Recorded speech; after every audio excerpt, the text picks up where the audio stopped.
I just want to welcome everybody here, and thank you to those joining us online. We're sorry for the delay.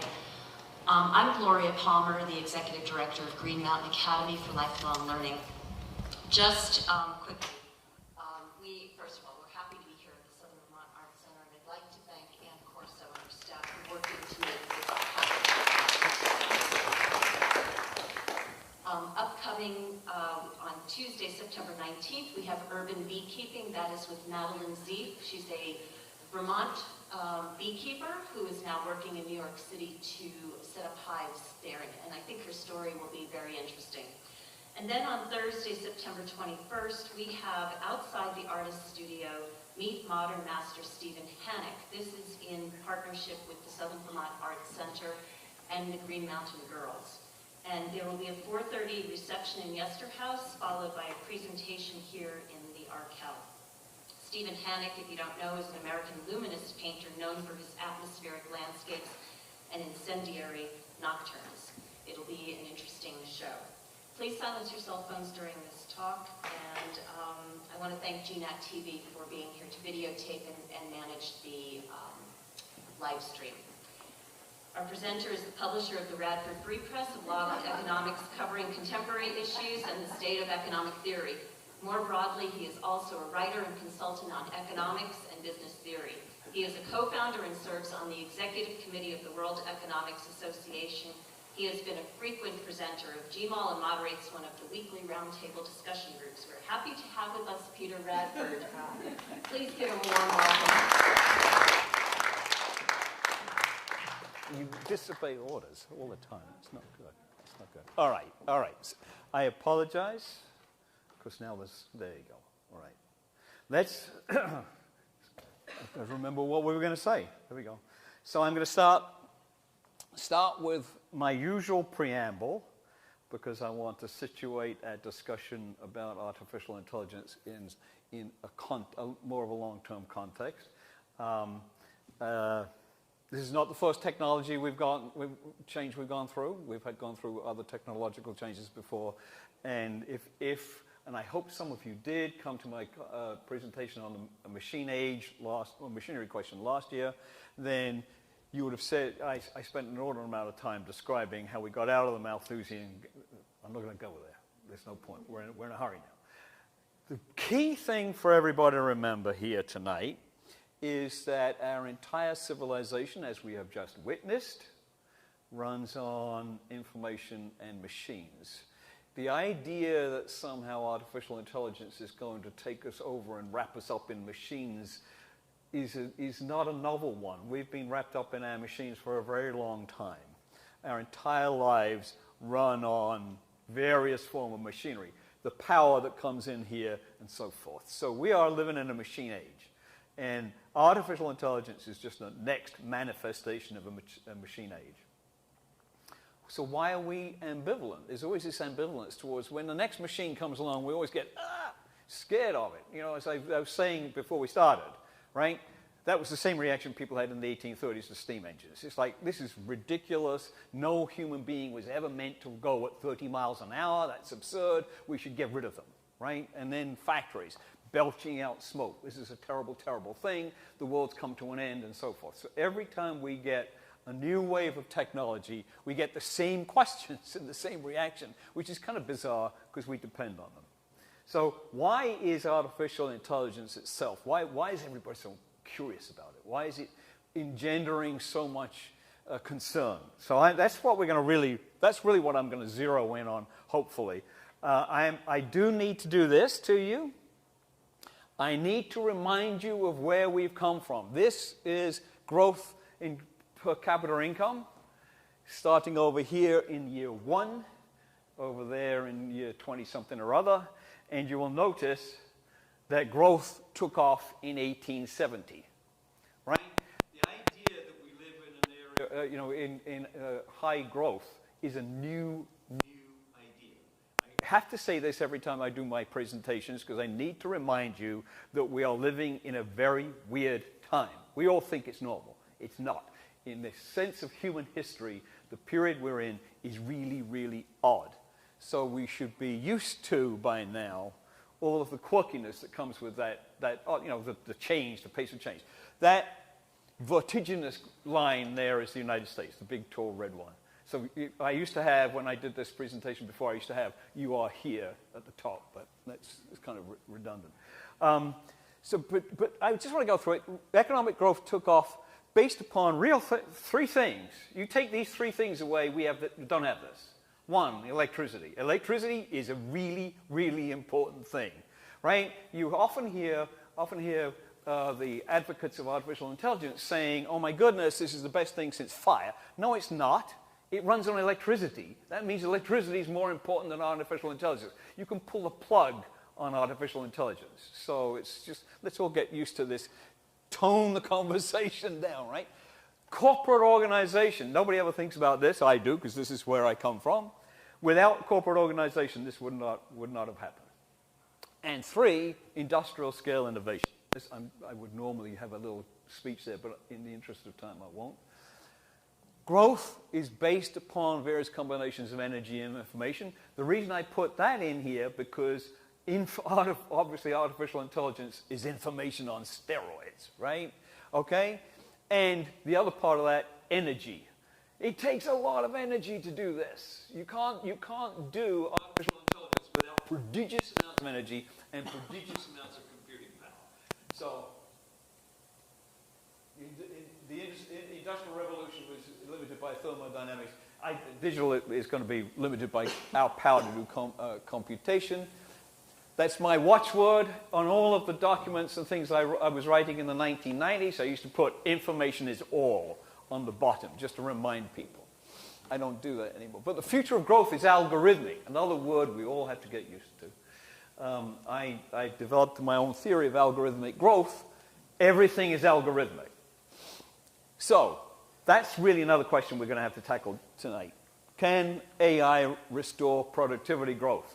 Productivity, for all of those who need reminding, is how we grow wealth. Increasing productivity, more wealth, more prosperity for all of us. Productivity is tailed off. We're not growing as fast as we used to. We need something to bump it. If you look at our suite of technologies right across industry after industry, productivity growth is tailed off. I always use the air travel as an example.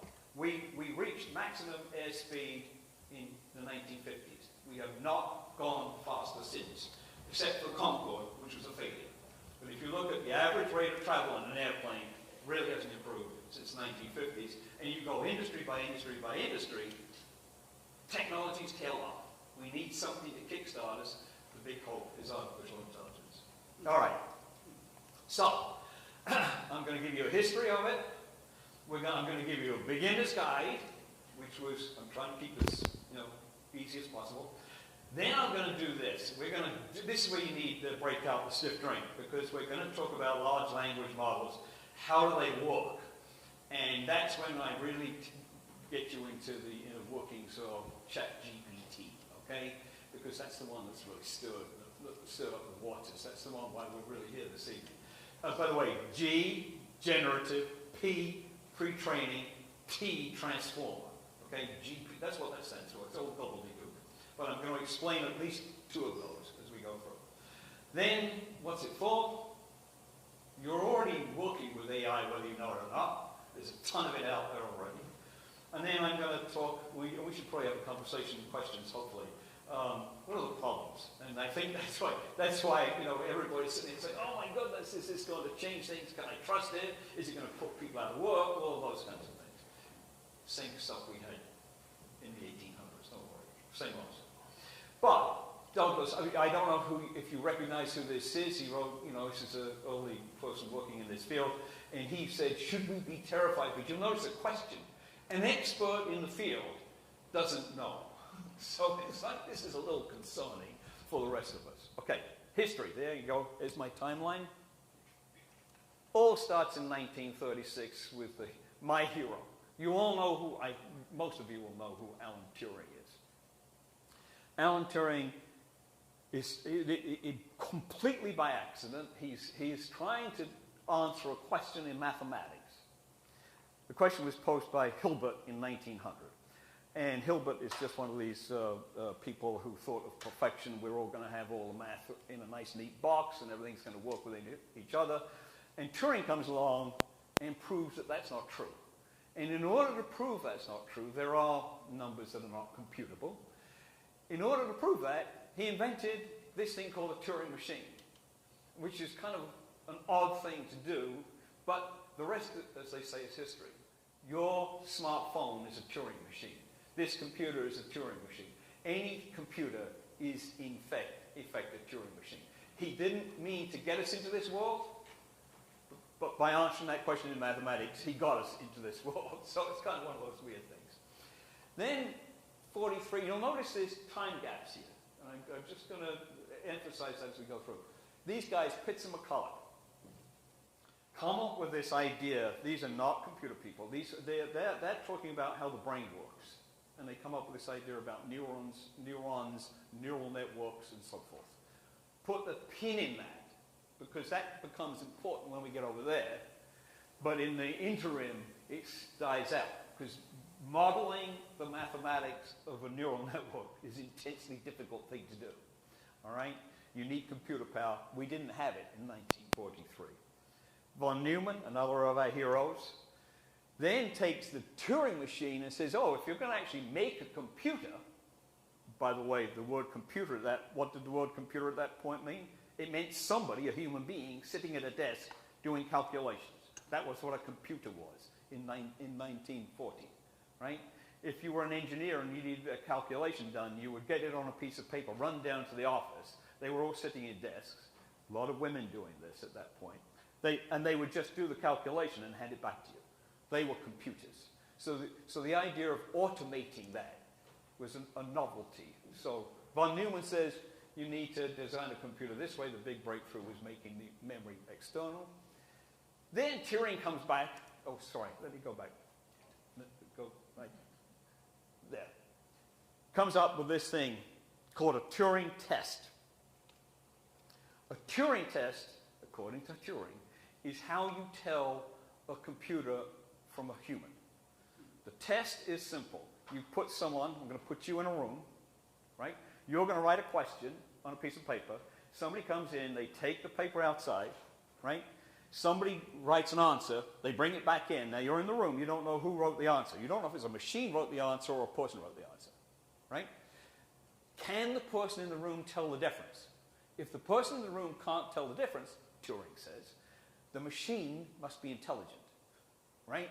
So that's what a Turing test has become one of those iconic parts of the conversation, right? 1950. He actually, in the academic paper he wrote introducing it, treated it as a bit of a game, but it has become one of those things. Searching for a computer that can pass the Turing test has become one of those parts of the Holy Grail. Okay? Then we have this guy, John McCarthy, whose name you're going to see littered through the presentation because he's one of the key guys. He's Stanford. He was at Stanford. He, working on the theory, this is all academic. There's nobody really doing it because the computing power doesn't exist. So this is all academic. We're thinking about what a machine would look like, how would it work, and so forth. He coins the phrase artificial intelligence. So if you need to know who came up with the idea, it's McCarthy. He actually didn't want to use the phrase artificial intelligence. He wanted to use the phrase genuine intelligence because in his mind, any intelligence is equivalent. Why should we say a machine having intelligence is artificial? There's nothing artificial about it at all. It's just intelligent, right? So he's challenging us to get away from that hubris that only human beings can be intelligent. Little machines can't possibly be intelligent. And this is the McCarthy mindset. Next year, you've got a bunch of guys go off to Dartmouth. When I say a bunch of guys, I think it was all guys. I apologize. 20 to 25 of them. They have a little conference. There's a whole bunch of people there. There's Herbert Simon, who was a Nobel Prize winner. There's Newell. There's Minsky. There's McCarthy. There's several. They have a big conflab about what this all should be, and there's immediately in that meeting a schism opens up. This is going to become important to us as we go forward.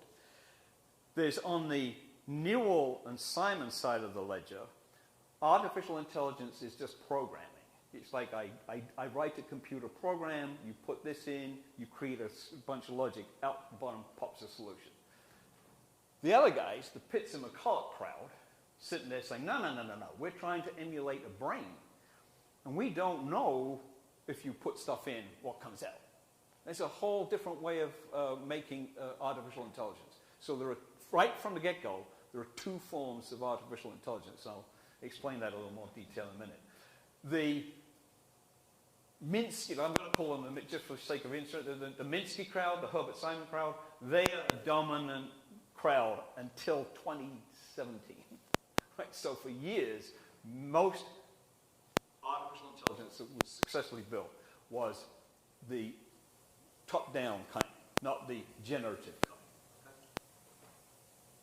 Then, I put this in because the word perceptron. This guy comes up with a little piece of mathematics, in essence, it's a piece of mathematics that emulates a neuron. He calls it a perceptron.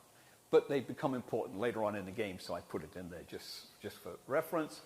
The government gets involved because all of a sudden, artificial intelligence looks like it's important for military purposes. My goodness, we can't have, the Soviet Union doing this. We've got to do this. So they start funding it heavily. A lot of the money going to the lab at MIT. At this point, the three places where this was all taking place, MIT, Stanford, where McCarthy was, and Carnegie Mellon, where Herbert Simon was. So and they still, to this day, are really the dominant academic centers for artificial intelligence. You've all used a chatbot. If you've used any kind of Siri, Alexa, or anything like that, they're all chatbots. They were they were conceived of back here by this guy. Then in 1960, so we're up to the 60s, and Gordon Moore, who was the founder of Intel, formulates his idea that the computing power of a chip in a computer is going to increase at an exponential, or rather a very rapid rate. Let's call it a very rapid rate, right? Everything up until this point, there have been many, as I was describing to you before we started, there are many steps forward, huge excitement. Oh my goodness, this new way of doing things. They tried to do it, didn't work. So there were these periodic things called AI winters. Last few years, everybody go off do something else because that's not interesting because we can't do it. Why can't we do it? Because there wasn't sufficient computing power to do it. This is heavy-duty computing. That's why I put this here. Because it went dead for quite a long time, precisely because of this. Right? Everybody wanders off and starts working on other interesting engineering problems. It starts again in 1980 with the invention of what's an expert system. What's an expert system? There's a thing that came out right around this time, MYCIN, that is a piece of it's actually artificial intelligence that helps diagnose blood disorders. And it got rapidly adopted. But the thing I want to push hard is it was designed specifically to do that. You couldn't go to that particular piece of artificial intelligence and ask it to play chess. It's not going to do that. The computer's just going to blink at you and it won't understand. It does one thing, does it well, it's programmed to do that, and that's all it does. It's not the kind of artificial intelligence that ChatGPT is, which is all over the map. You can ask it to do all sorts of things. It can draw pictures. It can do all sorts of stuff, right? Totally different kind of artificial intelligence. You probably don't realize it. Back then, first autonomous car. Pattern recognition, which was a huge deal, because if you could get a computer to recognize a pattern, you can get it to recognize a face, you could get it to recognize a lot of stuff. So that was a big, big breakthrough. Then in 1997, right, Kasparov, the IBM program beats Kasparov. Big deal. Newspapers. Kasparov gets up and storms out, thinking people must be cheating. IBM must have experts behind the screen here telling the computer what to do. The important thing here, it devalues chess players, right, a lot. Why? Because this piece of artificial intelligence can only play chess, can't do anything else, can't predict the weather, can't do artwork or anything else like that. but it can do it really well. Why? Because it's actually a simple problem to solve mathematically, right? You can automate that. I think Kasparov got a little upset thinking that you can automate a chess player, and it's really not a big deal. So we've always thought of chess players as being really smart people. And it's really just memorization and knowing how, the rules of the game. And if you have big memory and you know the rules, you can automate it, which they did. We had the first autonomous robot 2005. Google came up with, Google's fingerprints are all over this as we get further into it. Voice recognition, humanoid robots. Then IBM had come up with, it upgraded Big Deep Blue, created Watson. Watson won a game of Jeopardy. Everybody's saying, wow, that's really smart. No, it's not, because it's exactly the same thing. You equip it with a whole bunch of topics. You equip it with a whole bunch of subject matter on each of those topics, and it's a simple matter of looking it up and formulating the right answer. That is, I'm not saying it's easy to do, because there's a lot of computation involved and a lot of programming involved, but it's a simple problem to solve once you've identified what the problem is, given the computation. So it's like, this is really challenging us to think about who's smart, right? Because I keep saying, no, that's actually quite easy to do if you've got a room full of engineers and a computer this big and so forth. And I think it's one of the things that's going to across to you this evening, I want to get it across to you this evening.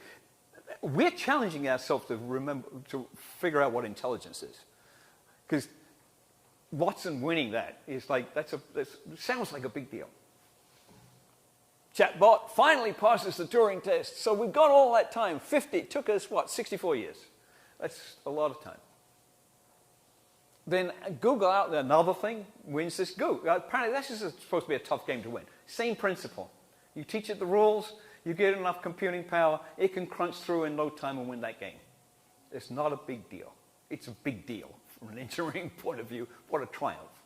But from an intellectual breakthrough point of view, it's, okay, I can understand how you do that. But it all changes right there with GPT, because that form of artificial intelligence is totally and completely different from all these other forms of artificial intelligence. And that's what we've got to turn to next, because generalized artificial intelligence of the nature of GPT, of generative artificial intelligence, is yes? Okay, before you can you talk more into the microphone? This is not coming? The online people cannot hear. Okay, I will stand here. Is this better? Well, they'll tell you. Okay. All right, so let me move over here a bit then. So my point to you is simple, that all of this, there's a lot of thinking, a lot of academic research going on, a lot of work going on, and it manifests itself suddenly just a few years back. 2017, when these things were really first conceived, first one really came out, as I said, it was OpenAI. The company is called OpenAI. They introduced that in 2018. And as you know, they've come up with a bigger one, bigger and better in 2019. And the one that was released last year as ChatGPT to the public is actually GPT-3. They already have GPT-4. And I think that GPT-5 is not far away. And when you get to understand that GPT-1's here, but 4's here, and 5 is up there somewhere, the differences are enormous. Okay, what is it? This is really trivial. You go and look up definitions. They don't get you very far. Well, intelligence demonstrated by machines. It's like, whatever. Machines thinking and interacting in a human the word rationally is an interesting one in this one, right? Because there's human beings like to think we're the only rational ones out here, right? That's a tough one. That's a tough challenge to take. I think this is the way I look at it, inspired with a set of capabilities: communication, perception, planning, reasoning, knowledge representation, which is a really, really difficult thing to do. when you represent knowledge in your head, when you think about it, you have an image of what's going on, right? Getting a machine to have an image of the outside world in its head is an interesting challenge. Right? It's like, we're not even sure they do it. But what it would even look like is an interesting challenge. So there you go. Movement, manipulation of objects, robots, getting them to be able to do those kinds of things, very, very important. And the mystery word, learning. Can these things actually learn and do stuff we didn't actually ask them to do? That's a really interesting challenge. We'll get to it. McCarthy, there he is again, it's the science and engineering of making intelligent machines, especially intelligent computer programs. Again, it's kind of pablomy, right? Because if you said artificial intelligence, it's kind of what you think. Okay.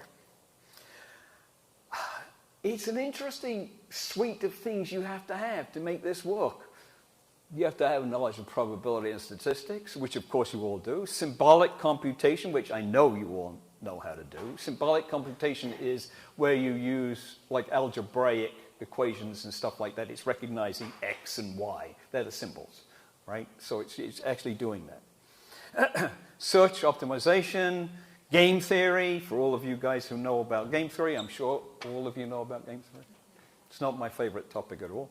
Information engineering, these are the geeks that actually put it all together. Mathematics, yes, there's an awful lot of mathematics. Psychology, yeah. The generative version of artificial intelligence has intrigued psychologists. They're actually looking at these machines and trying to learn how people think by looking at how the machine thinks, right? Okay, so the machine is being used as a reflection on us. Linguistics, yes, they can talk, they can put sentences together, they can translate. They screw it up an awful lot at the time, but you know, okay, so did we all when we were young. These are young. And philosophy, this is actually the part that I spent most of my time thinking about. The philosophy of information, the philosophy of computing. All of a sudden, there's new branches of philosophy popping up all over the place. And there's some heated debates going on about what is intelligence, what is consciousness. You know, is it possible for a non-biological thing to have consciousness? It's bizarre, it's intriguing, probably bore you to death, but I've spent the last 30-something years delving into it. That's how I got involved in all this stuff. And biology, my goodness. All right, technological goal of why do we set out? Do useful things, robots, right? Doing calculations, doing that mycin thing I told you about, blood tests, looking at lung, X-rays and things like that, and doing diagnostics. They are very good at doing these kinds of things. They tend to be better than doctors a lot of the time. And then just exploring the concept of intelligence. There's another reason to have artificial intelligence is so that we can investigate intelligence. And it's been apparent since the beginning that everything can be done with a Turing machine. It's really kind of, I wanted to tie the loop back to poor old Alan Turing. Now, I had to say this, because this is where, do you remember I said there was this big schism? There's symbolic computation and there's sub-symbolic computation. And you get them in a room, a cat fight. It's unbelievable. They will, they scream at each other, no, mine's the real AI. No, mine's the real AI. No. Symbolic is what I said. It's manipulation of symbols in a computer program. Sub-symbolic, you get rid of those. Now it's just numeric. It's just numbers. There are no words, no letters, it's just numbers. That's what ChatGPT is. The fact that a bunch of numbers can generate words and sentences and paragraphs is the secret sauce that I'm going to describe to you in a minute. This is standard stuff. This is actually a quote from McCarthy. Intelligence is just a computational. You notice how it's just reduced to computation. These guys reduce everything to computation. I tend to do that too. So you can throw things at me. The artists of the world will criticize me no end, but it's just computation. You can think of it this way. Something X is more intelligent or not. It's relative. We talk in terms of emotional, verbal, spatial. We've expanded the realm of intelligence to take in a lot of ideas. And that's because we're being challenged in this process to do that. And what can be artificial about any of these? McCarthy, as I said, wanted to use the phrase genuine intelligence because he thought there would be nothing artificial about machine learning. What is artificial about being intelligent and being able to do these things? If a machine can do those things, it's intelligent. Good old-fashioned AI, G-O-F-A-I, good old-fashioned. You wouldn't think of anything as being good old-fashioned. It sounds so modern. This is I'm not going to go through this in too much detail for time constraint. This is the kind of artificial intelligence, like Big Blue. You build it to do a specific thing. It's a ton of programming, miles and miles of code, all sorts of neat tricks, lots of mathematics, but it does one thing, and it does it really, really well. That's why I call it simple here. It's descriptive because it does the one you describe to it what I want you to do. That's all you do. Don't do anything. It's obviously programmed, and it's the classic computer programming. It's logic-based.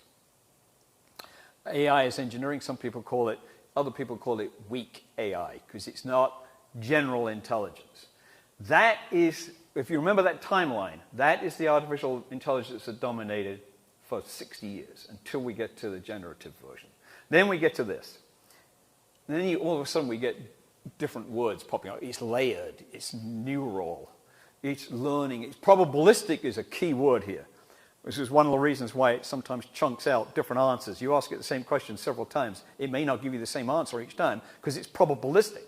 Okay? The array of potential responses is a probability distribution. It's not determined. Okay? It's adaptive, evolutionary, it's connective. All these words come, and it's complex, dynamic, and it's an open system. In other words, once it's started, it continues to expand. It continues to learn. It continues. It's not in a box like Big Blue. It's not in a box. It's not constrained to doing just this. It can start to learn to do other things.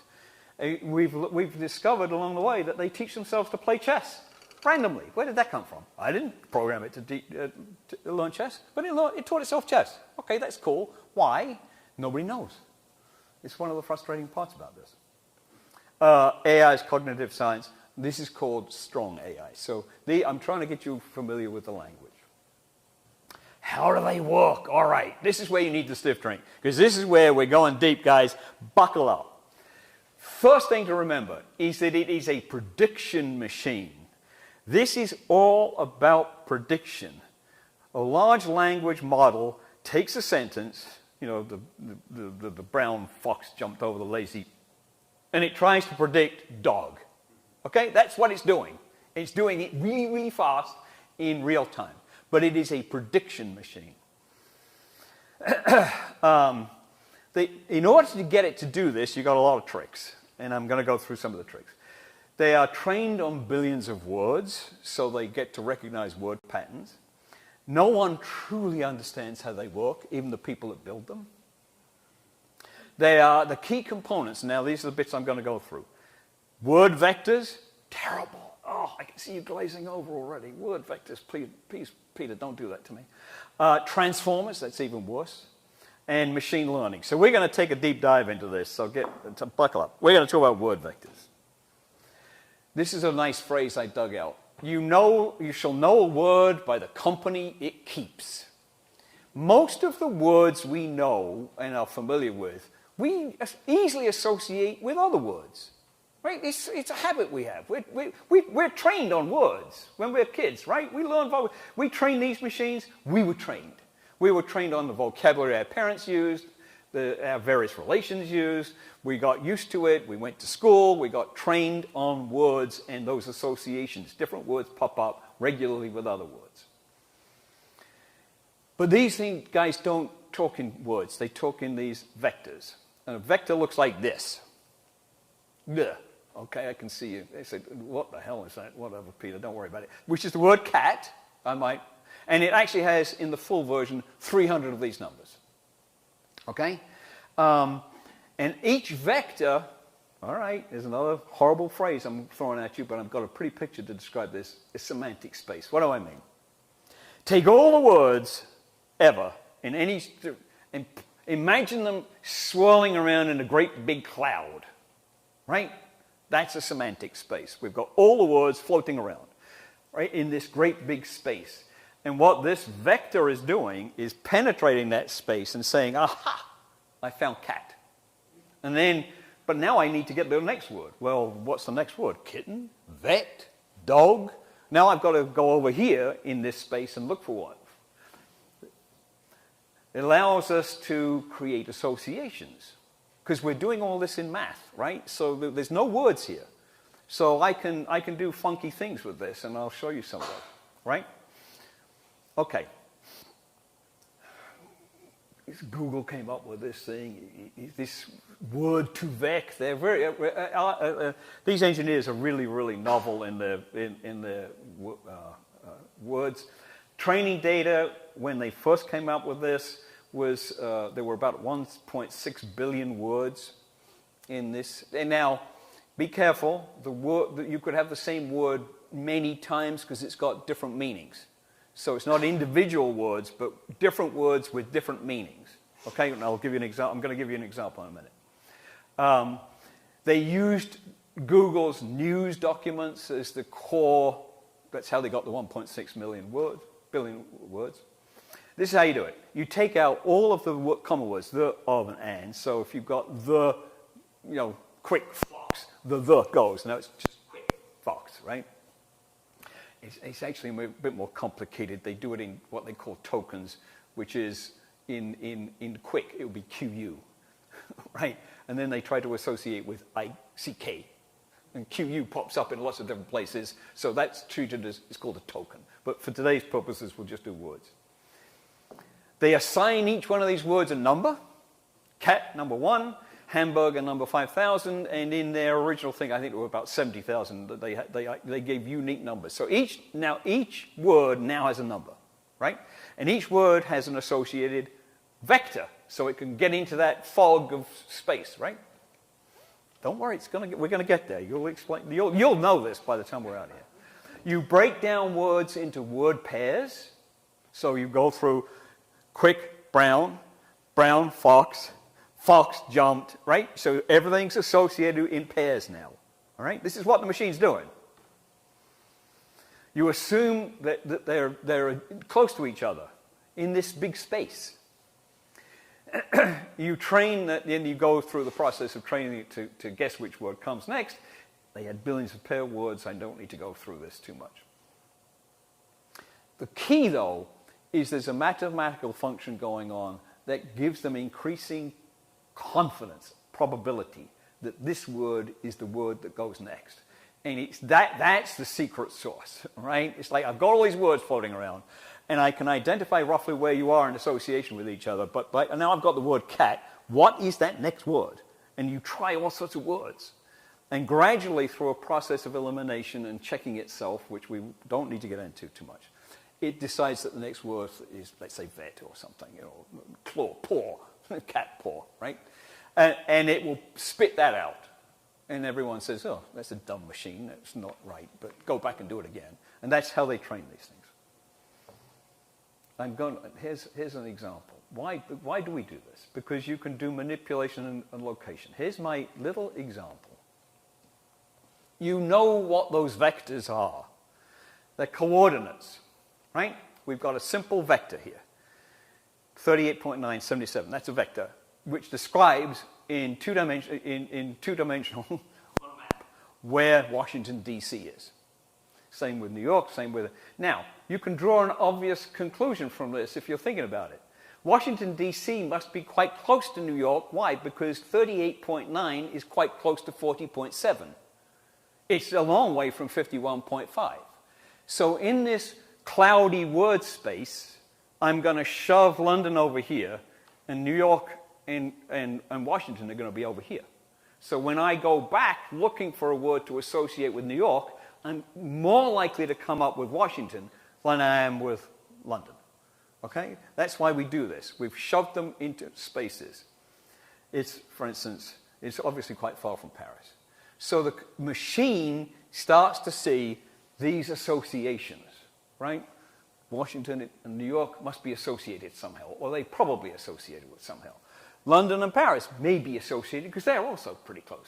But London is not as associated with New York as it is with Paris. Do you understand the gradations and the probabilities that are emerging? Okay, imagine a great big box. This is only a 3D box, don't forget.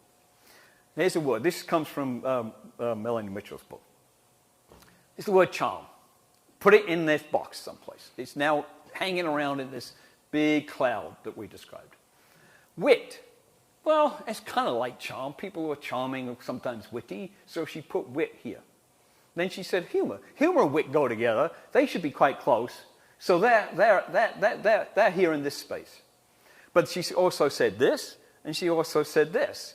So you start to develop clusters of words that are not necessarily associated, but can be associated.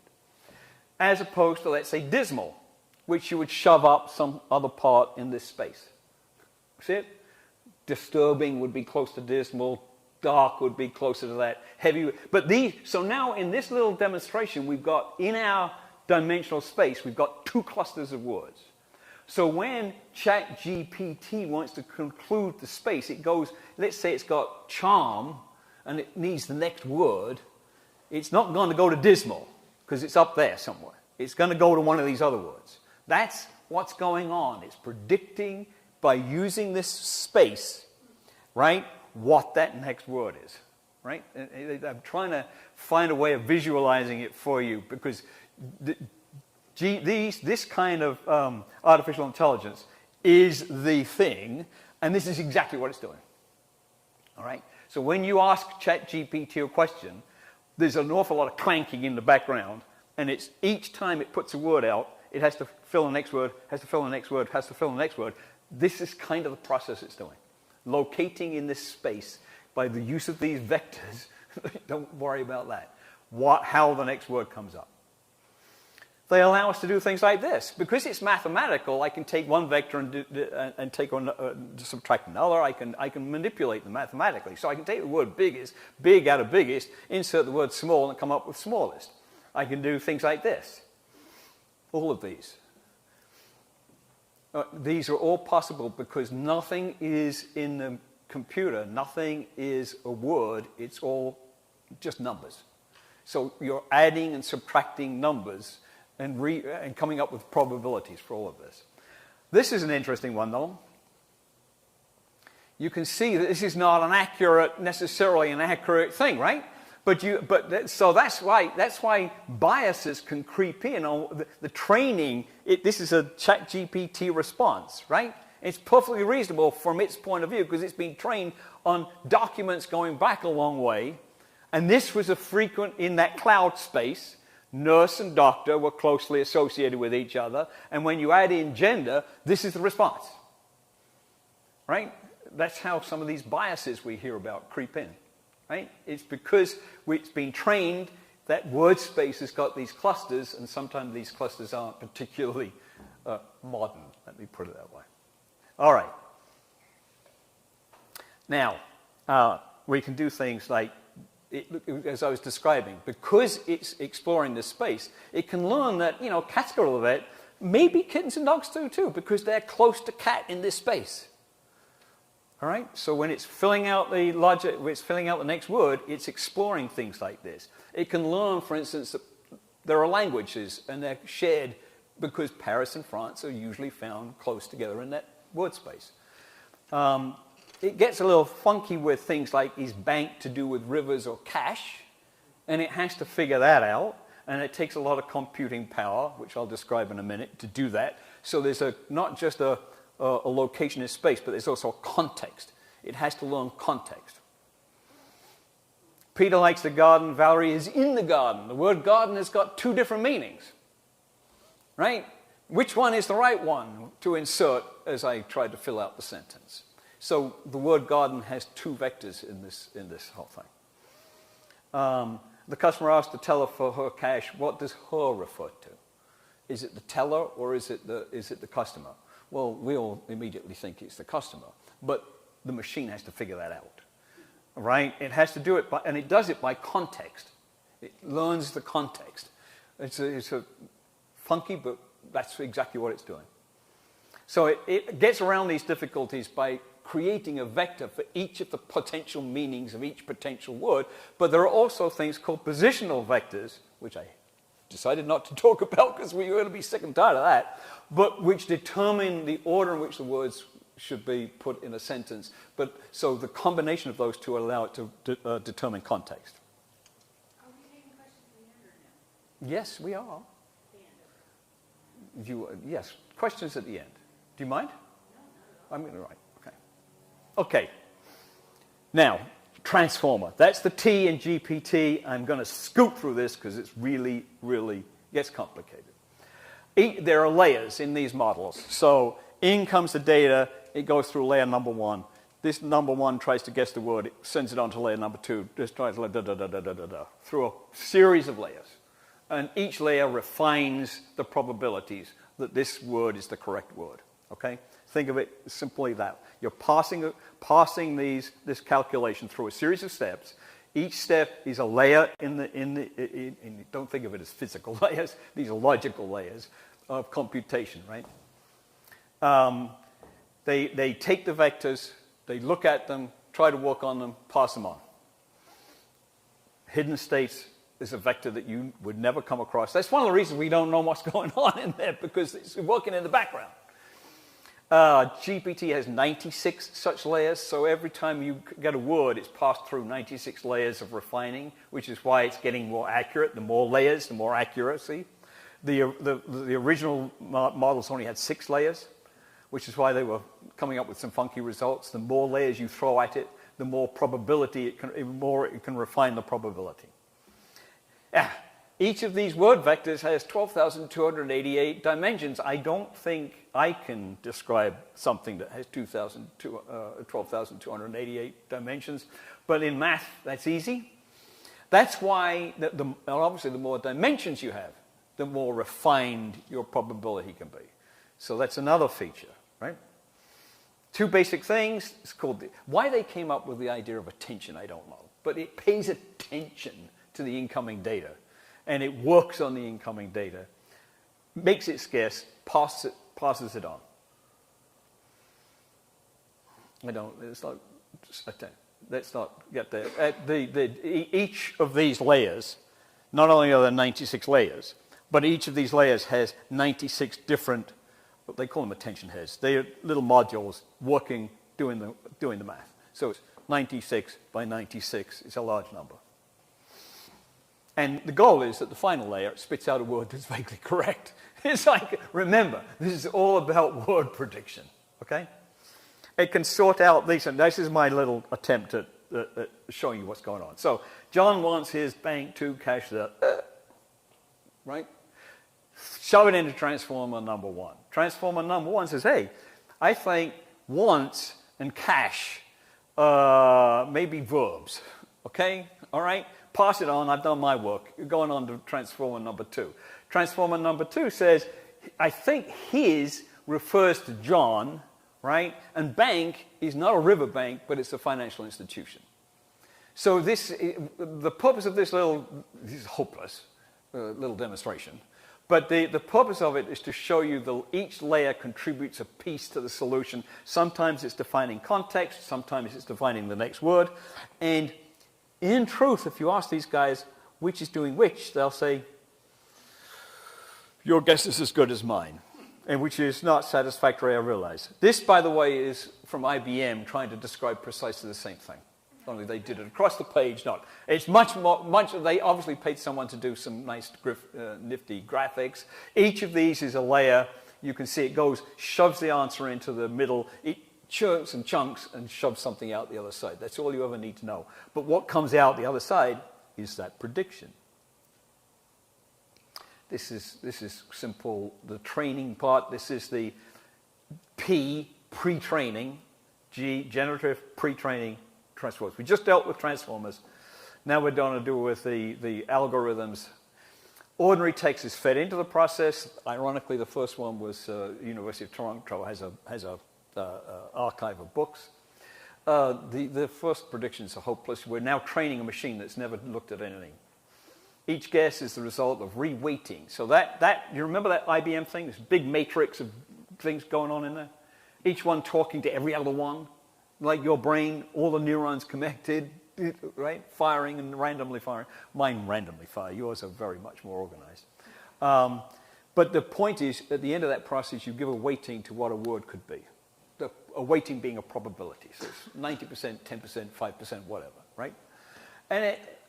But some of those guesses are wrong, so what you have to do is go back and reweight. Say, hang on a minute, that was wrong, let me try something else. This is high-level calculus, something I'm not familiar with at all, so don't ask me. You keep doing this process through the layers, through this process, until you get numeric, and then the numeric values, remember that vector is just a string of numbers. But it's not a string of probabilities yet. I need a probability because I need to choose a word.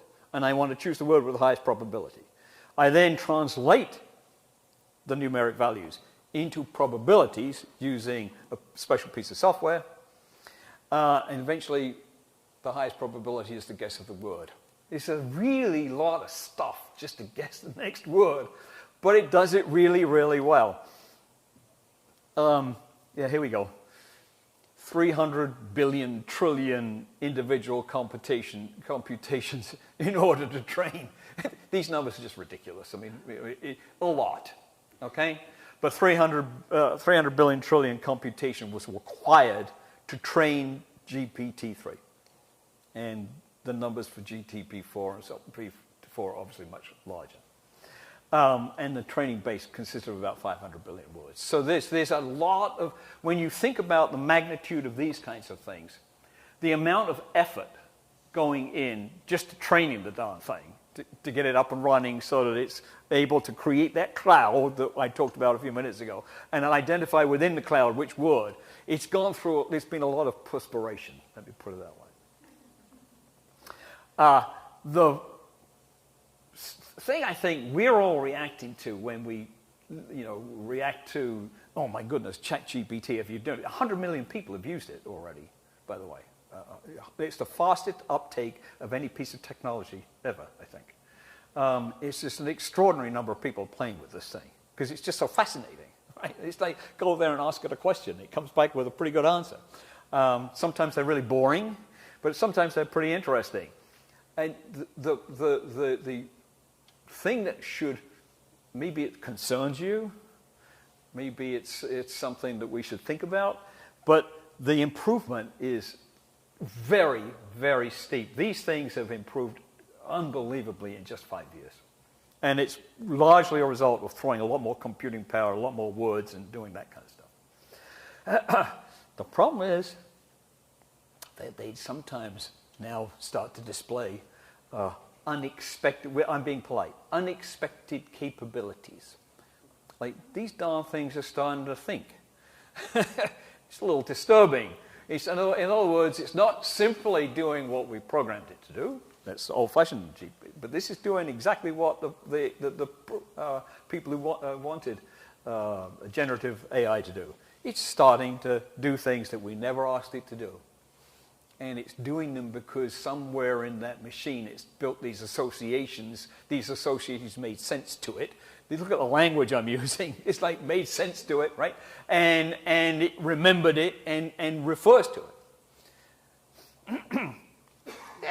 We're kind of thinking we're talking about a 4-year-old here. Something like that. All right? I mean, there's a Google engineer recently got himself into a lot of trouble by saying, oh, I think my machine is sentient. It's actually thinking. And everyone said, oh, no, I'll go back to your cube and stop saying things like that. But when you see some of the stuff coming out, you do start to ask questions. This, I just wanted to show you, 2018, 2019, 2020, we went from 117 parameters. Don't worry what that is. We're just looking at the big numbers. We went from 117 million to 175 billion in 2 years, and I understand we're talking about 1 trillion now. All right? The layers. You remember I was talking about how many layers? The more layers you have, the more accurate it's going to be. We've gone from 12 to 48 to 96. OpenAI is not releasing how many layers there are in number 4. Don't worry about any of the rest of that stuff. The purpose of putting this here, this is growing really quickly. That's the answer you want to take away from that. There you go. GPT-4 is supposed to have a trillion parameters. By the way, Google has already come out with a competitor which they claim is way faster than that, which everyone is speculating, well, if it's a trillion here, it must be maybe 2 trillion there, kind of thing. So they're all competing with each other for these large numbers. The cutting-edge models are 5 billion times more powerful than a decade ago. It's hard to get your head around. I mean, the rate of development is just astonishing, which is why I think people are suddenly sitting up and saying, oh, my goodness, there's something going on here. I need to know about it. We're going to hit brain scale really soon, and we will go beyond it very soon after, I imagine. So this guy, Sam Bowman at NYU, has come up. That's the last I'm going to talk about, all of that stuff. We're going to talk about issues, which is much more interesting, the politics and the culture. There's a clear relationship between how much stuff you throw at it and what you get out the other end. Very clear relationship. If you add more data, if you add flops, floating point operations per second, that's computing power. More of those, the more parameters, the bigger the thing is, the better it gets, right? And not only is that true, but it's predictably true. So you can almost say, okay, if I do 1 trillion words, if I do 10 trillion words, this thing's going to be really sharp, right? And you can start planning what that may look at. But point number 2, the more you throw at it, the more capable it becomes, the more unpredictable it gets, right? Because you cross a threshold at some point when it starts doing stuff of its own. It's like, okay, that's interesting. I didn't ask you to learn chess. That's good. It's cool. I like chess. Okay, fine. It's like, that's an interesting thing you've just learned. But I didn't ask. What else have you doing that I didn't ask? Well, I'm not telling you. That kind of conversation. They are now able, without any prompting, without any design, to build representations of the outside world. In other words, they can think and say, oh, this is what an Arkell theater looks like. Somebody described to me that chairs and theaters, and okay, this is what this would probably look like. And it can retain that and think about it. So it retains internally, I was going to say in its mind. There you go. That's how easy you fall into this trap, right? They are able to do some of these things. Let's not go overboard, not too much, but simple stuff. That's not simple. It's really actually quite difficult to do. There's no reliable technique for steering the behavior. They do what they want to do, but within boundaries. I love this. They can sandbag you. You know, they can come up with the wrong answer on purpose. It's kind of interesting. They can also throw at you what you want to know, just because they know you want to know it, because they know what you asked. So they can become a bit psychophant. And these are behaviors that people are starting to notice in these models. It's kind of weird, but there we are, right? It's just where we are in the development of the process. I'll leave this to you. It's experts are not yet able to interpret the inner workings. You know, you know what it looks like in design, but why it does what it does, you know, and it's really frustrating because in this process of putting this presentation together, you start reading papers by people, right? And they say, oh, yeah, I was examining layer 13 of GPT, whatever, and it was doing this, and I have no clue why. So I looked at layer 12, and there's no connection, so I don't know what's going on. It's just an open question. We're going to have to investigate that further. So it's really quite interesting that there is some ambiguity, let me put it that way, in this process. I don't want to exaggerate that, but there's stuff going on. Then I accidentally clicked. The other point that we've got to remember is that there is no human ability is not a limit on what these machines can do. They can do more, right? They're not necessarily limited by what we can do. So we tend to think in those terms. you know, this is the extreme of human ability. That machine's never going to go beyond that. There's no logical reason why it can't. Okay, no logical reason why it can't at all. They also don't necessarily express the values of their creators, which is kind of an interesting problem. So the web text, the text that they're all trained on, whatever that text is, it's not necessarily web text, has embedded in it values by virtue of the fact that it's just a human-created text of some sort, right? There's that cultural values expressed in there. There's all sorts of values.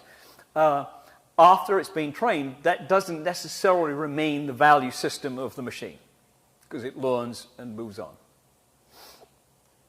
The other thing we've got to remember, and this is the last of these 8, is that you shouldn't judge the machine just by one interaction. You've got to sit with it. It's like having a friend. You've got to work with it. You've got to know its way of thinking. It may come up with different answers to the same question a couple of times because it's learning something else. It's come up with a different probability the second time that it didn't think of in the first time. It went down a different channel, right? So you need to work with these machines. We're all going to be working with them at some point in the future, whether we like it or not. So that's something to bear in mind. Don't say, it was wrong, walk away. Next time it may not be wrong in your mind. And by the way, in its mind, it may have been right. You may be wrong. So, you know, let's just not get carried away. Okay, I'm going to scoot through this because we need to move on. Obviously, there's a ton of things it's already being used for. Content creating, online learning. I think artificial intelligence is going to have a huge impact on education. Huge impact on education. I think a lot of education in the future is going to be done by machines. And we get, you know, teachers out of the classrooms. There you go, right? Professors out of the classrooms. Simply by virtue of the fact, putting my economist's hat on, that education is a low productivity sector in the economy. We want it to be because we want high service, but high service, by definition, is low productivity. It's hard to automate it. It's hard to cut costs, right? The only way you can do that is either having 500 people in the room for one teacher, which none of us want, or getting the teacher out and having a machine do the teaching. So these are the kinds of things that are on the horizon. Many of you use these interactive. You get in the car. How do I get the shortest route? Tell me where the weather is. Bad weather is. Traffic is. It's a artificial intelligence application. Obviously, you're familiar with this: robotics, office cleaning, inventory management, warfare. There will come a time when these are incredibly attractive models for the military and security purposes. So they're all over the place. How you control them, I just described that maybe they're difficult to control, so how you control them, I don't want you starting a war without asking, okay? Please don't do that. That's not a good thing. Business is going to be revolutionized by this stuff. It really is. There are functions here I show you: accounting, law, finance, journalism. I could have put marketing on the list for your daughter, right? All of these things are going to be subject to artificial intelligence and a rebuilding of their thing. We are used to all of those functions in large organizations exist because they're industrial era things. Our large organizations are industrial era. We're moving into this new era. Different things will be in these new organizations. And maybe we haven't thought of what they are. But one thing's for sure, some of these things will be automated. Now, the interesting thing here, I'll focus on law. What artificial intelligence doesn't make smart lawyers super smart. That's okay. They tend to go up a bit, but they're not super smart. What it does is make really bad lawyers into good lawyers. So it closes the range of talent, right? It takes a bad lawyer and says, that was stupid, do this, right? And a bad lawyer using AI suddenly becomes a good lawyer, right? So the way to think of it, it closes the talent gap between the top and the bottom. It doesn't send the top hurtling off into Einstein wall or something. What it does is it brings the bottom up and compresses the talent range, which is an interesting challenge for high-priced lawyers. Because, why am I paying a high-priced lawyer kind of thing? You know, all of us who've done that in the past, you know, in my corporate existence, we would do that. You sit in the mergers and acquisitions thing, and all of a sudden you're paying this person like $2,000 an hour just to sit and noodle words. Well, I'm sorry, my machine can do that. I don't need you as much. The premium comes on what the human does. You know, how do they interact with this? How do they add creativity to the functionality? We're all, I think, aware of the medical possibilities of these things. They're really good at diagnostics and so forth. Do you want to go down that path and have them the only thing? Probably not. You probably feel good having a human in the room, but who knows? This is the one that's near and dear to my. Those of you know me know that my daughter farms a few thousand acres out in Nebraska, and they use this stuff. I mean, it's fascinating. She's complaining to me all the time. Oh, the computer turned the water on last night when I was asleep, and I don't know why. And I went out to check. Well, it's because it detected a dry spot in field number 3 from the satellite, and it said, "I'll turn the water on, and we'll run it for an hour because that's about enough. We don't want to deplete your water supply." So. And then, of course, it's the simple matter of harvesting. Why does my daughter need to sit in the combine? The thing does it anyway. Just drives up and down, knows where to go, can identify where the good crop is because the satellite is able to see density of corn or whatever. Farming, we thought, was really well automated. But boy, I tease my daughter. She just sits home on a computer as far as I can tell. Entertainment. Why do we have a strike in Hollywood? Right? Why do we have a strike in Hollywood? Well, because we don't need Brad Pitt anymore. We've got him in the computer. Right? We just don't need him. And by the way, I can blow him up.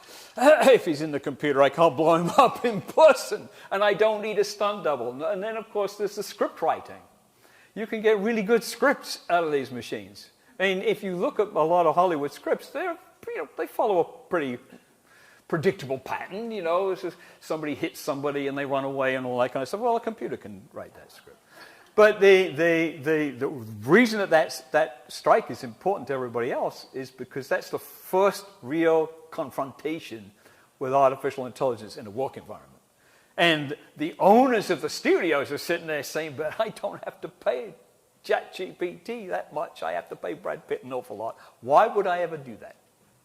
So you crunched right into the economics of it, and it's really fascinating conflict going on. This is where I know one or two of you were really concerned. Surveillance. Look at in the Internet of Things, it's when your fridge talks to your toaster, talks to everything else, and your fridge starts ordering you milk because it realizes you're out of milk, and suddenly somebody turns up with milk. You say, how did that happen? Well, my fridge ordered the milk. What? But that's what goes on. That's where we're headed, right? That's exactly what goes on. Surveillance, though, is the issue, because that is a form of surveillance, right? It's a form of surveillance. Anybody that really wants to go down the road of studying that, please read, what's her name? Zuboff. Shoshana Zuboff is the guru on that. Big, thick book, but she's the go-to person on that. A wonderful writer. Lives in Maine, I believe. But there's a big concern I'll get to in a few minutes on surveillance. Okay. Oh, I skipped through science, protein discovery, and so on. Just be aware, because of the hype, you read the FT, yes, of course my people are working on AI. Because I want to pump my stock price, so of course I'm working on AI, right? It's the latest thing, my stock price is going to go up. If I say, no, I'm not working on AI, my stock price is going to go down. So I have to say it. But what actually happened was some vice president was sent to some conference in California, and they got a handbook, and they came back. That's working on it. Most of these guys are not working on it, so don't believe the hype. Okay, what's this? ChatGPT was asked to create an image of Nevada. That's what it came up with. Okay? That's what it came up with for Hawaii. Pretty good. Not bad, right? Not bad. This was New York. Right? This was Vermont. Right? We're clearly very boring people. This was Florida. So, yeah, I'm sorry to all the Floridians in the room, but and that was the only one of the 50 that did this. I mean, all the others were kind of like that bottom one, the Vermont one. There were a lot more of those, Wisconsin, farmers and stuff like that.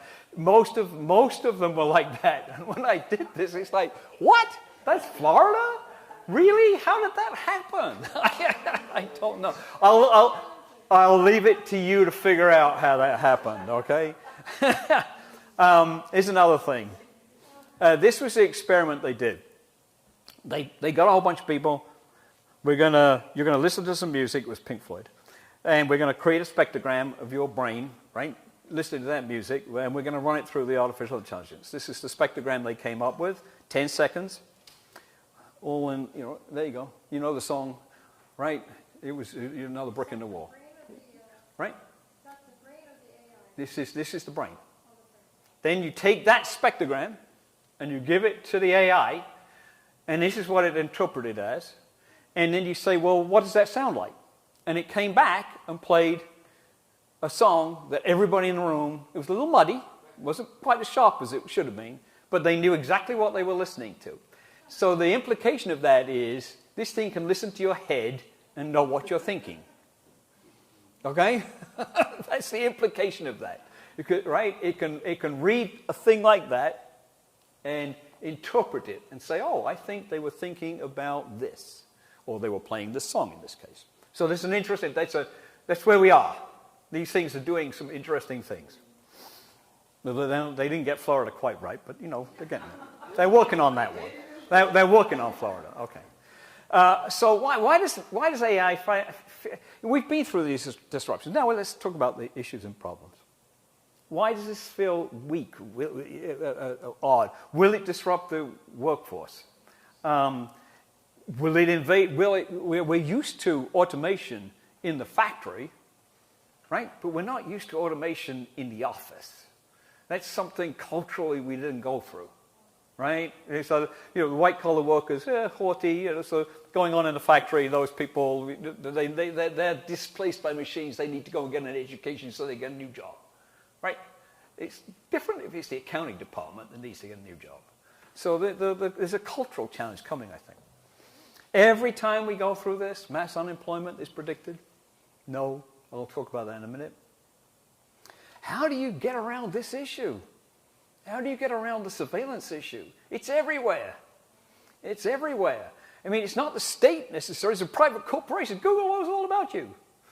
So does Facebook, right? They know what you've done. They know what movie you watched, all right? And they're drawing conclusions from that. The only way you get around it is to disconnect totally. Put that phone down. Never use it again, okay? Stuff like that. I mean, we're living in this connected world where everything you do on that phone, somebody knows about. Okay? It's kind of scary. What are the ramifications culturally for us? This is a big deal. It's like we're going to have to rewire a lot of the things we take for granted.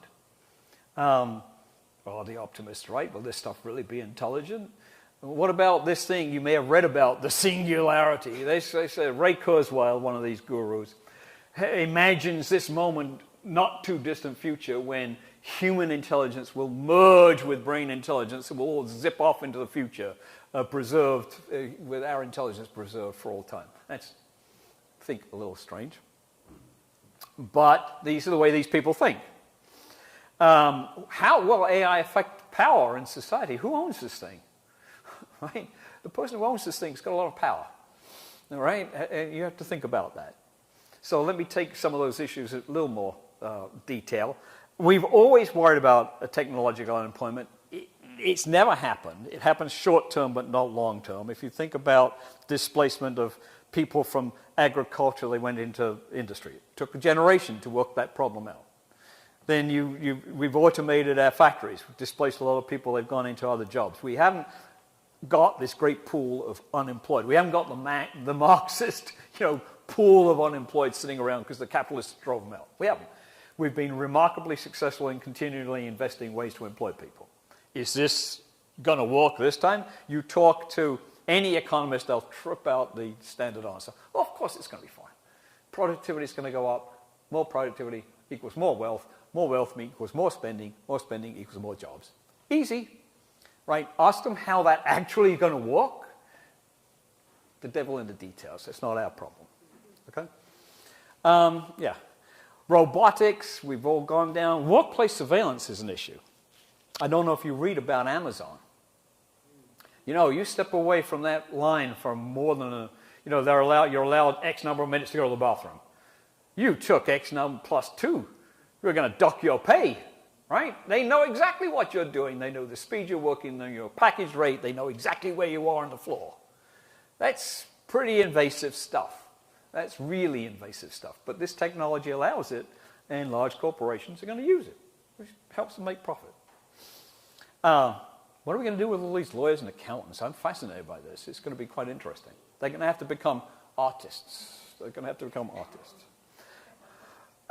Or maybe, if you believe some of the people, like Darren Ashimolo at MIT, he's convinced we're going to make this additive. So you're going to still have your job, you're going to be sitting at a desk, but you're going to do this, and it's going to help you all answer, and you're going to be a lot more productive. Okay, maybe. I don't see how that's going to happen as easily, because the impulse throughout time in industry has been to cut costs, not necessarily add things like that. So you're going to have to fight against history a little bit. I don't know.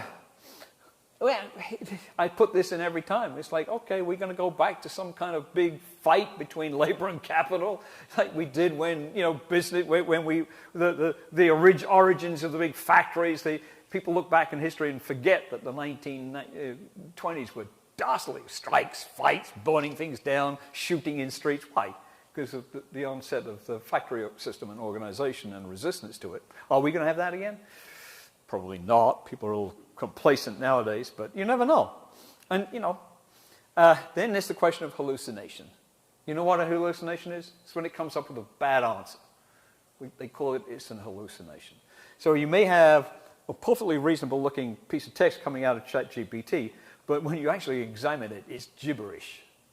And they call that a hallucination. How do you deal with that? If you're in the workspace and you want your workers to be productive, we don't want them coming up with bad stuff just because the machine said bad stuff.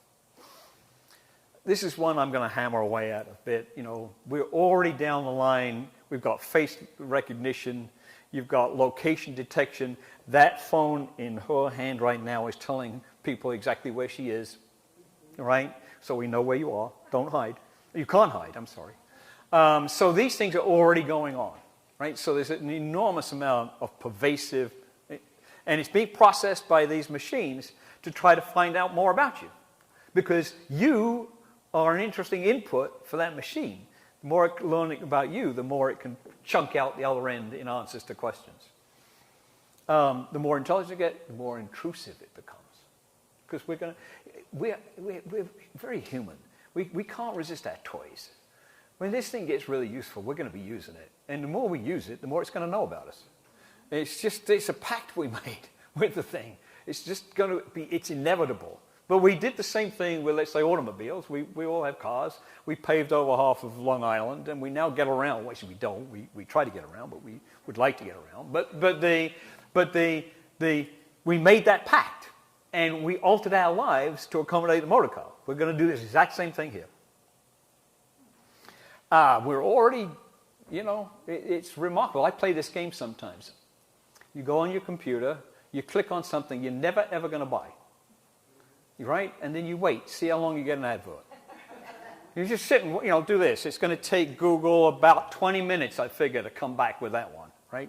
And it's a fun thing to do. Now, of course, you're mucking with its brains, right? But it is a fun thing this is going on all the time, as you're aware. We're even now at the point of robotic. Is this thing really ready for prime time, having robots? I was stunned. There was a picture I came across, a little robot thing going down the street enforcing traffic law. Crossing the street. Like, is it really ready for that? I'm not sure. And just how much do I want that to happen? This thing's looking at me. Face recognition knows who you are.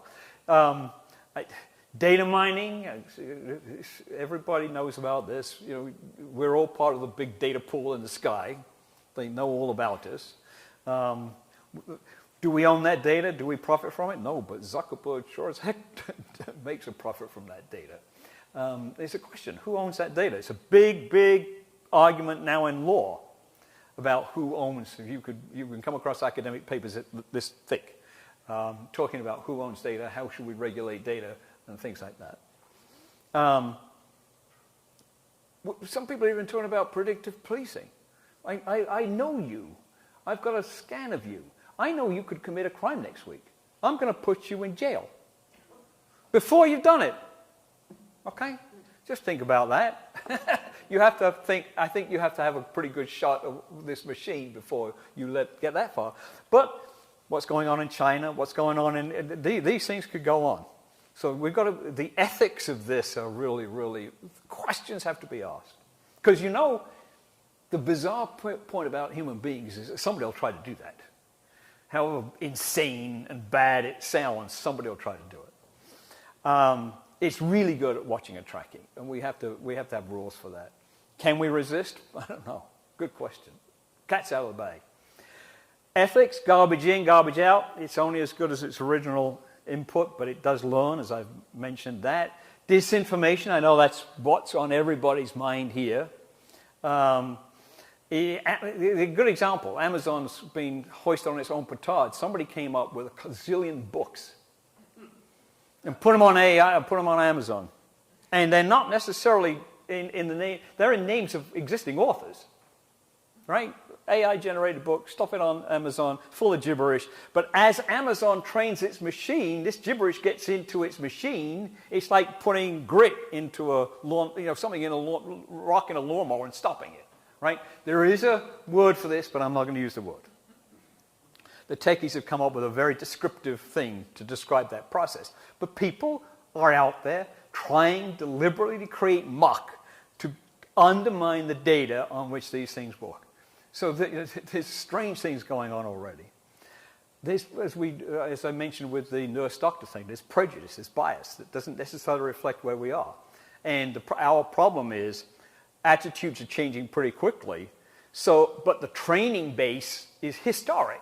It was stuff written 50 years ago, 40 years ago, 20 years ago. Who gets to decide what that bias is and prejudice? These are questions that society needs to solve for itself. And then I keep coming back to this. Nobody knows what's going on in these things. How do you make these things transparent? How do you make them so that we can audit them? I started out life, as some of you may know, as a forensic accountant. He was pulling on threads to try to find fraud, right? Now, that's not that hard to do because you can pull on those threads. You can track down books and so on. But in this thing, I have no idea how you audit this thing. I have no idea how you get inside it, right? It's an interesting problem. How do we get values into it? The endless paper clips example is a famous one. Somebody posited that there's a value here of efficiency. Maximize your output of paper clips. Well, unless there's a countervailing value, the thing would never stop. It would just convert the entire planet into paper clips, triumphantly doing precisely what it was taught to do. That's bizarre. That's not good human behavior. So you have to have an ability to stop the thing. It has to be intelligent enough to know that's enough paper clips. No sane person makes more paper clips. These are the kinds of stupid things we have to start thinking about. And that is a very famous example that's been kicking around. Who owns it? Because that's going to be very powerful. How do you control it? Can we? There was you may have read, there was a conclave down in the White House. Who was in that conclave? Tech companies. Nobody else. Well, if the tech companies writing the rules, you can guess what those rules are going to look like, right? They're not necessarily going to work on our behalf. Regulation. Is regulation even feasible? There's a thing that most people don't come across when they say this. AI does not recognize national boundaries. So a nation state can regulate all it wants. It's going to still exist somewhere. This thing could be in Ukraine. It could be in a basement in Kazakhstan. It could be moved easily. This is not like some of the other technologies we've had. This can be moved really easily. You can shove it in China, and it can be completely immune to American regulation or European regulation and so on. So how do you regulate it? It's got to be an international effort. Governments are having a hard time catching up. It can be, as I just said, it can be easily replicated and moved, so you can't hide. This is not like nuclear weapons where they leave a trace and they're very difficult, you need huge infrastructures and so on. This thing is a computer. Copy the program, shove it someplace else, you can do it easily. It can hide from regulation. It's viewed as a strategic technology. Read the newspapers. America's in a race with China to develop it. Well, how are you going to get America and China to talk about how to regulate it then, if we're fighting each other? That doesn't make too much sense. We've got to fix that. How are we going to do it? Nobody knows how we're going to regulate it. We adopt the financial model, maybe. I don't know. What's the purpose? Slow it down? Limit it? Limit its uses? We don't even know. We haven't even had to start this conversation yet. Is it simply too late? Who gets the gains? We talked a bit about that. Industry concentration. One of the problems we have in the economy at the moment is that it's too highly concentrated anyway. We've got too many, not monopolies, but oligopolies, I suppose. That invariably leads to less productivity, historically. And big tech is a classic example of that. Democracy, will it simply entrench a powerful elite? Does it add polarization to politics when everybody starts doing deep fakes of Biden meeting Adolf Hitler, right? Or something like that, because these are all plausible and they've actually going on. A friend of mine was actually offered a job at a Silicon Valley company that is in the business of making deep fakes. Only they're not called deep fakes, of course. These are simulations of people, right? So you've got to get the right language. Culture. How will you... Sorry, I skipped. But which language will dominate? Most AI is being developed in either English or Chinese. What about the Italians?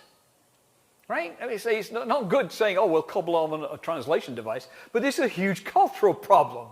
It's like if this is getting developed in English-speaking languages or Chinese-speaking languages, there's a bias immediately.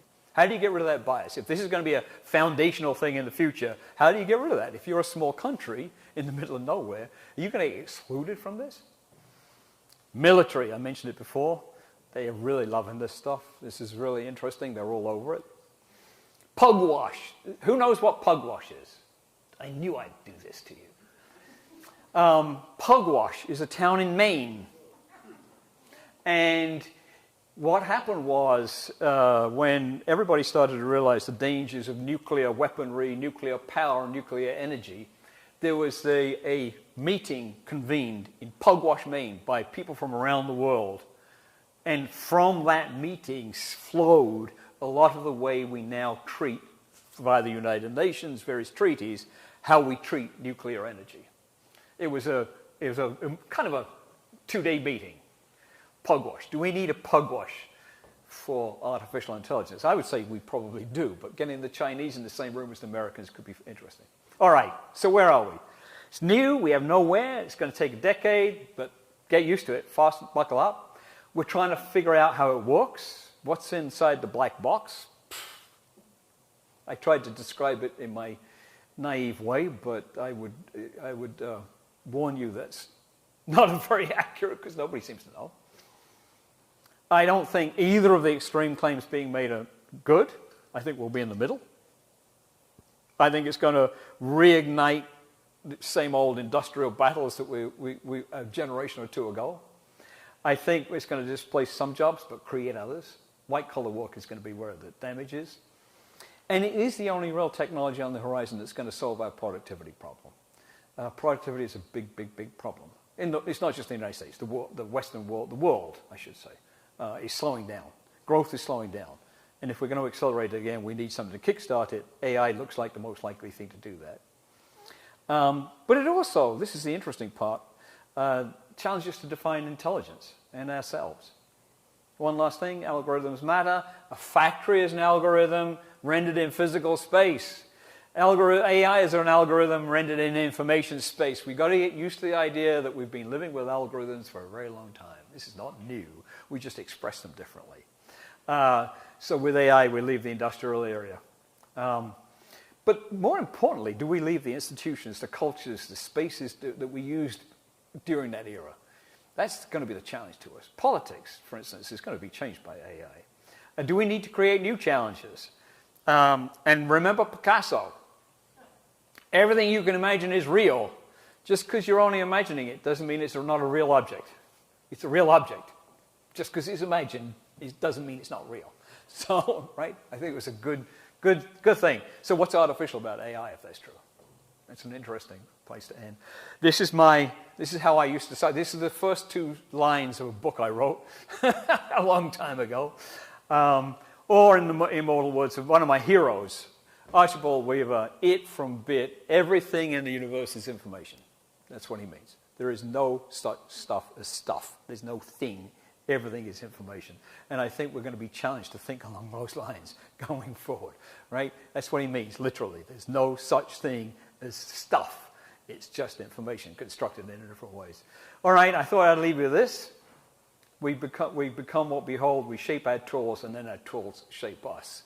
That's what's going to happen here, guys. All right, that's enough of me.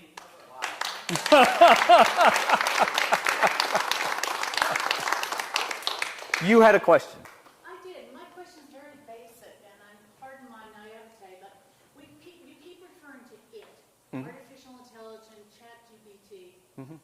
It used to be that, the operating system computer started in one very large mainframe in one room, and you could only go into MIT with your punch cards. Yep. Where is it right now? Is it in a million computers? Oh, yeah, it is in a variety of locations. Google has a model sitting in a building somewhere. OpenAI has a model sitting. Don't forget, these are very large and very expensive and very extensive they're essentially computer programs, right? That's all they are. And there's a variety of places. Oh, yeah. And I would say, in the United States, in concrete terms, you've got maybe a dozen of these at the moment that are in good state. I would say about a dozen. In China, you've probably got 18. And what's the gorilla? Right now, I'd say Google. Google's the gorilla. Google is the big guy. Oh, but ChatGPT, manufactured by a company called OpenAI, right, which is actually operating as a not-for-profit, or was, right? They caught everyone by surprise by releasing ChatGPT to the public, right? Because it's GPT-3, but they released it as ChatGPT. That's what you can sign up for. You can get an app on your phone and do all of that kind of good stuff. That really put the cat amongst the pigeons, and everyone started racing around and saying, Google said, hang on a minute, I invented a lot of this stuff. I invented transformers. I came up with this technology. I've got to get my model out and running. So now there's this arms race going on amongst the heavyweights in the tech industry to try to keep coming up with new models. Think of them as computer programs, models, but there's not a singular it. There are many its. Space to create programs for people that utilize it? I mean, how does ChatGPT monetize their product? Well, right now, because you're charging fees and things. Yeah. Okay. Users of the product. But I mean, when they first came out, it's like, play with it, right? Right. Yeah. Yeah. But that's the issue. I mean, how do you monetize it? That's why on that chart, ChatGPT-4 is just a series of question marks. They won't even talk about it.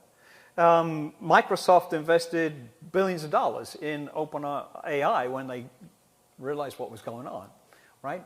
So there's no one it, right? Does that answer your question? Yes, please. Peter, do you think that the way that you have described these machines as taking data and processing it and coming up with an output in some way mimics what people actually do? Is this building a super person or something that is like human, only more and bigger and better? Or is it doing something so totally different? Are we different essentially from these machines, or are these machines trying to be us?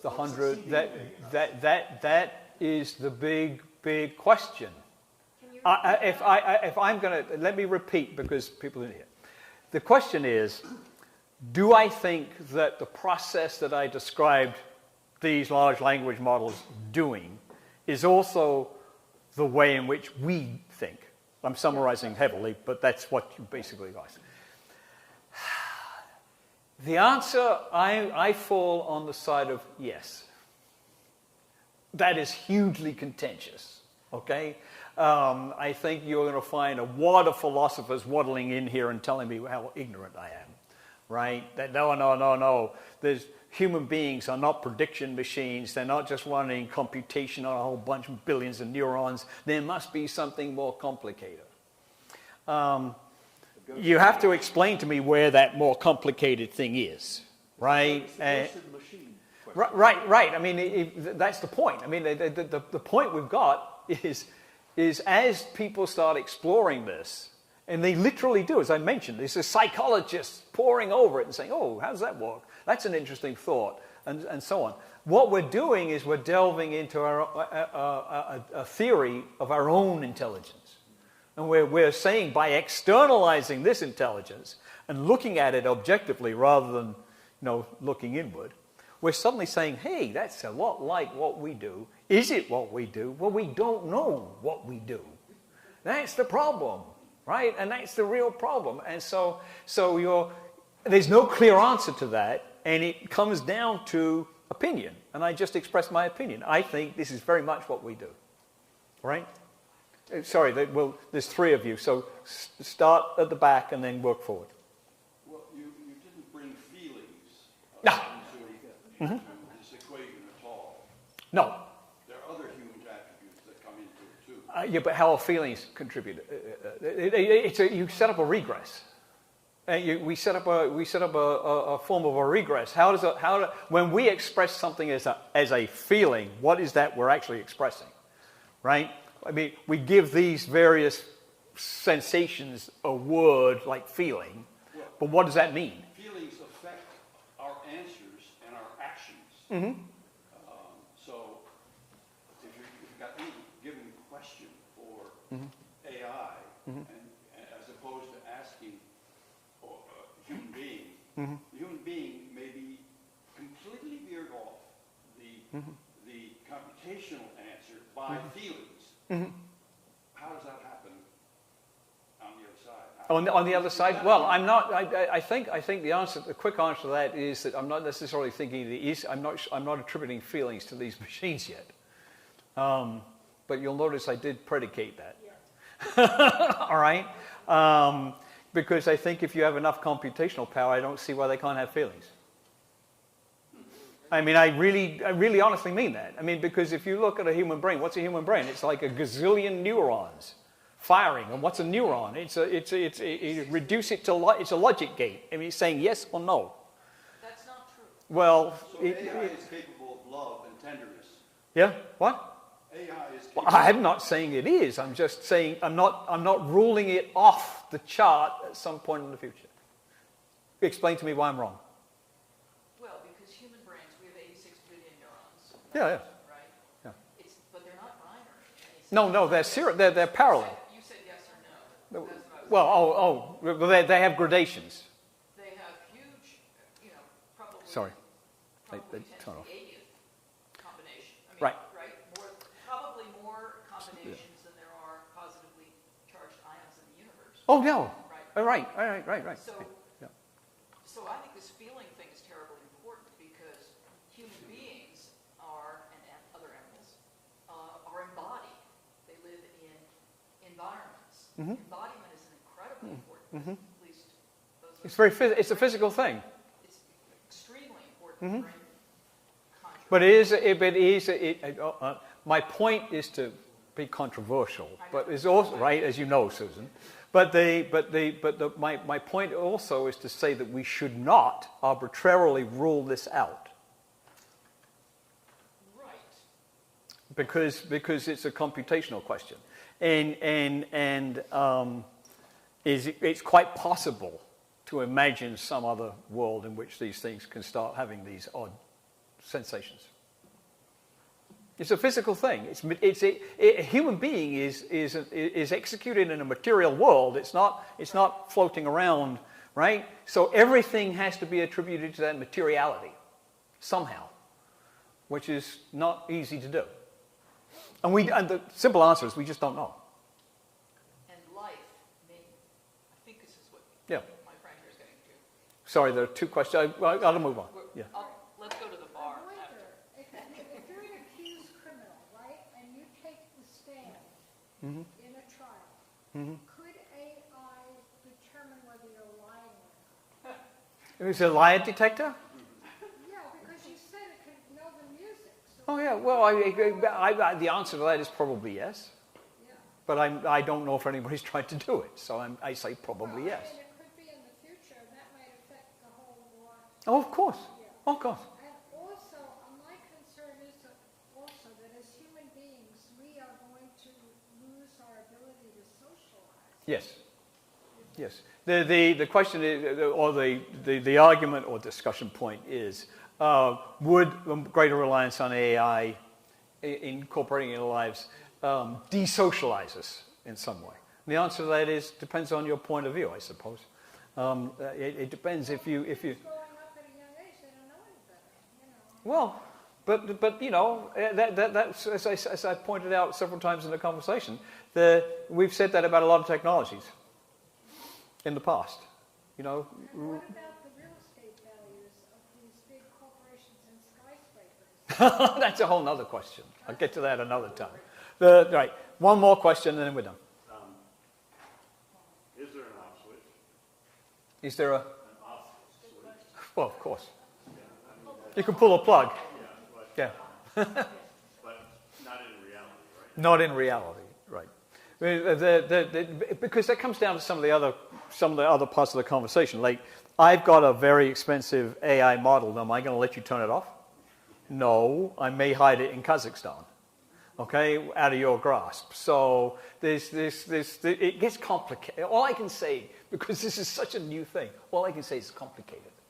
And this is going to challenge all of our rules and laws. Guys, thank you very much. It was fun.